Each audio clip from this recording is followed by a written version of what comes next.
Hi everyone and welcome back to the channel and Happy New Year. Now today we're going to look at the Power2Max NG power meter and there aren't that many solutions out there for the mountain bike as there are for the roadside. You've basically got spider based power meters and crank arm based power meters. We don't really have a pedal based power meter option that's kind of universal in the mountain biking world. But on that I do have a pair of Faveros coming soon, which will be used to benchmark this on the mountain bike. If you're looking for a power meter for the mountain bike, you're basically stuck between a spider-based power meter or a crank arm-based power meter. Now in this video, we're going to look at the design and the engineering and all that's good about this piece, but we're also going to briefly comment on why I think you should select a spider-based power meter if you can afford it over a side of the crank arm-based power meter.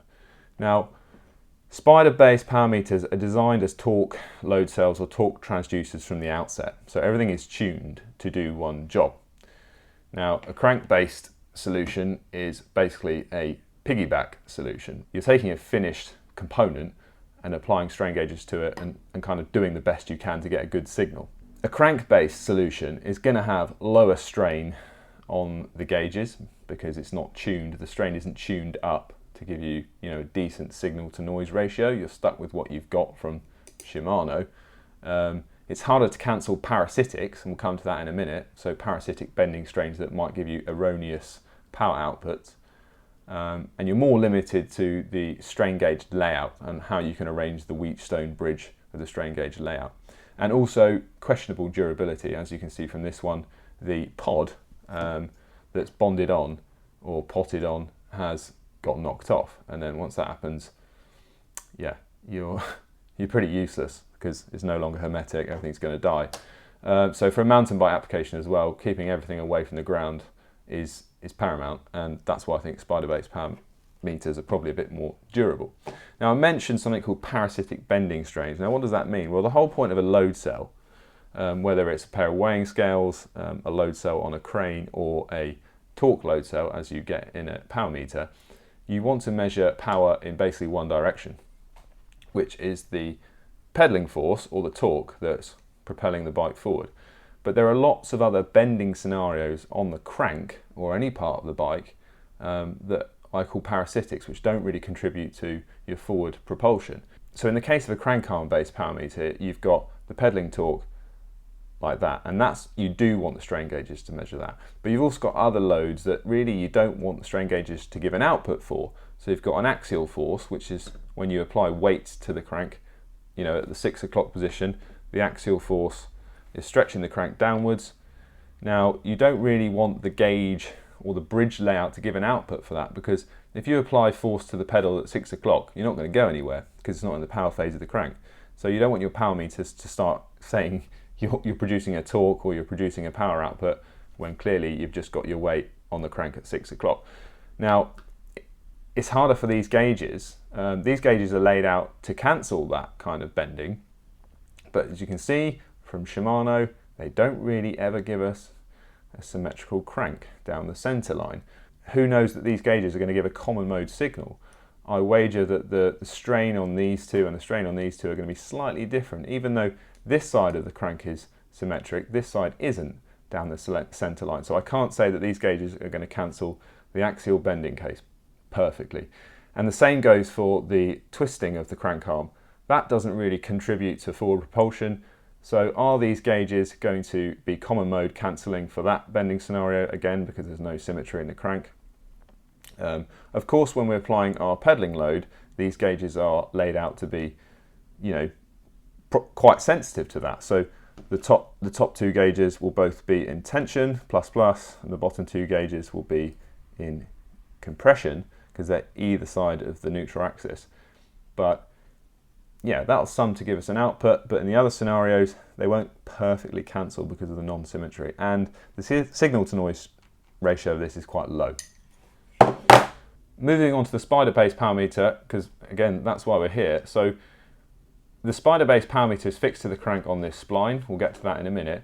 And then under this plastic kind of electronics cover, maybe it's easier to look from the back, there are two thin kind of ligaments connecting the center of the disc to the outside of the disc.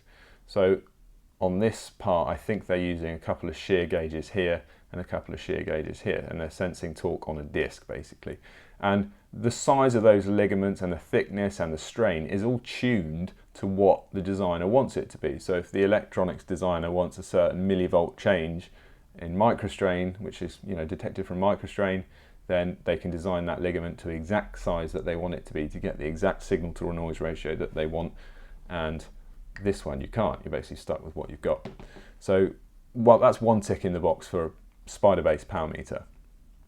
Higher strain, higher signal to noise ratio, and also better isolation of the parasitic load. So if there is any twisting of this spider out of plane of the pedaling forces, the gauges can be tuned and laid out in a certain orientation to cancel those strains in a better manner than this has. Everything is symmetric, and you're more likely to be able to achieve a common mode cancellation between this arm and how they're wired up. So I know that the original SRMs I think had 4 arms, and I think even the original Power2Maxes had 4 arms for sensing, and now they've reduced it down to 2 arms with some shear gauges. So it's more tunable, there's more options to play around with the Wheatstone bridge and to get a good low powered circuit out of it.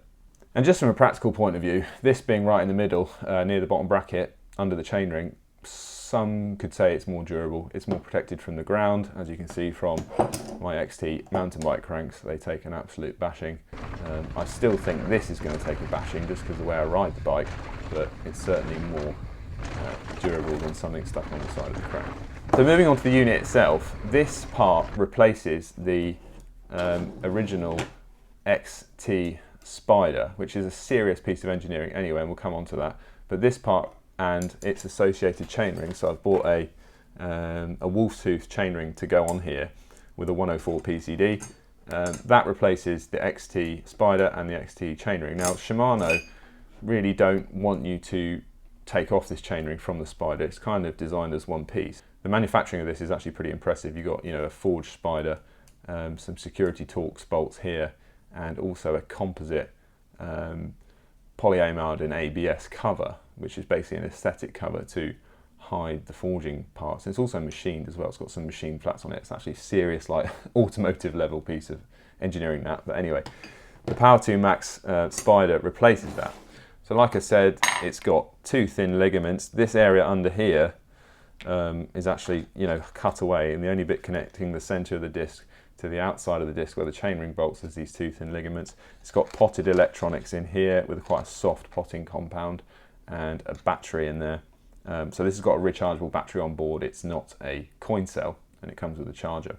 Now the only kind of differences, I'm quite keen to see the differences between the fit on this spline and this one. This one, when you put it onto the, now which way around does it go? When you put it onto the tapered spline, sorry, it's not a tapered spline. That's another good thing about this. There's no tapered splines here like you see on that rotor thing that I reviewed last time.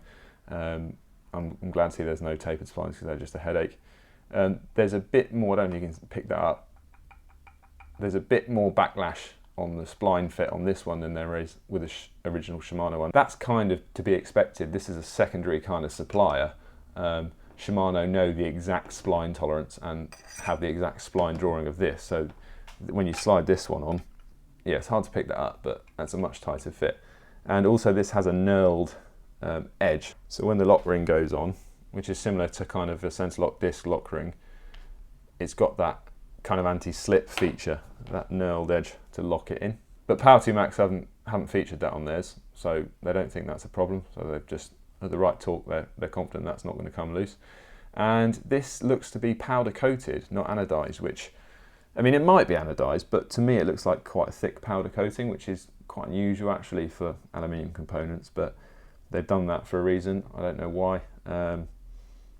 Obviously the gauges are laid onto bare aluminium, so if they have powder coated this, they would have to laser etch away that powder coating to lay the gauges down, just like they've laser etched the logos basically. But they've gone with powder coating instead of anodizing, I think. It might be anodized, I'm not sure, but it looks like powder coating.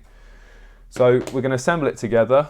I've gone up a chainring size. This is a 34, this is a 36. I found that I never ever really used the bottom gear on the XT 12 speed, even when climbing the steepest stuff. Any smaller than that, and I think the climb would be so slow, you'd better off just get off at that steepness. So I've gone up a chainring size. Why not? I think that the bike is a little bit under geared for what I do with it anyway. Now I'm a little bit worried that this plastic pod, this housing of all the electronics, is kind of exposed to chain drop. So if you get a chain coming off this side of the chainring and the crank is in its power phase at 3 o'clock, you could have up to about 1500 newtons of chain tension.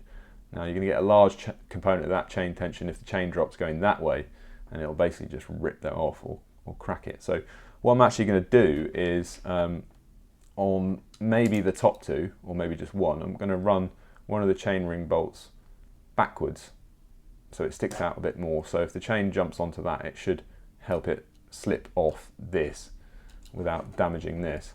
Whereas if I put the chainring bolt the way it's supposed to go, it's much flatter and it doesn't stick out so much and protect it. And if I run these backwards, there's quite a nice chamfered edge to that, so it should help the chain slip off. It's a minor thing. I don't think it's going to help, but it's a little touch. It's not going to affect anything. But one thing you need to do when you build this up is make sure all of the bolts are tensioned like in a spider orientation. So you do that one up, that one up, that one up, and that one up, and ease them up to the recommended torque, about 7 Newton meters in increments, so that any residual stress there is in the power meter is balanced, and that'll help, you know, things with like offset drift and hysteresis. Because strain gauged instruments which are bolted up are very sensitive to bolt conditions and end effects. So we want to do them up in a nice star pattern and make sure that's all good. So we're going to put it together now. We're going to get a little bit of grease for these actually, and we'll put it together and see what it looks like. Right, I'll get the sod back on now. Okay, so that's on. Then we've got the lock ring to go on. I'll put a touch of grease on those threads.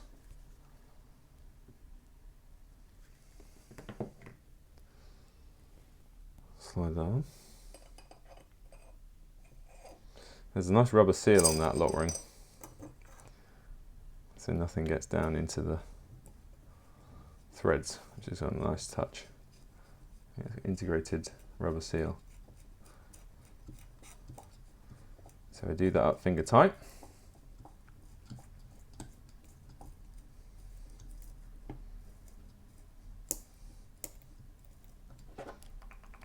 Make sure it's all seated, and then slide the lock ring tool on. Snug that up, and I'll torque it up in a bit. That needs to be torqued to around 40 Newton meters. And obviously the risk of chainring in your hand is severe when doing that. But there we go. There's the crankset, power meter installed. Made in Germany is upside down. That's the way they wanted it.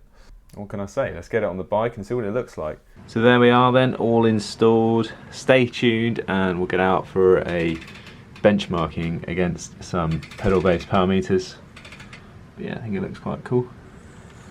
See how long it lasts on the enduro bike. Well, rear wheel needs a bit of a service, but yeah.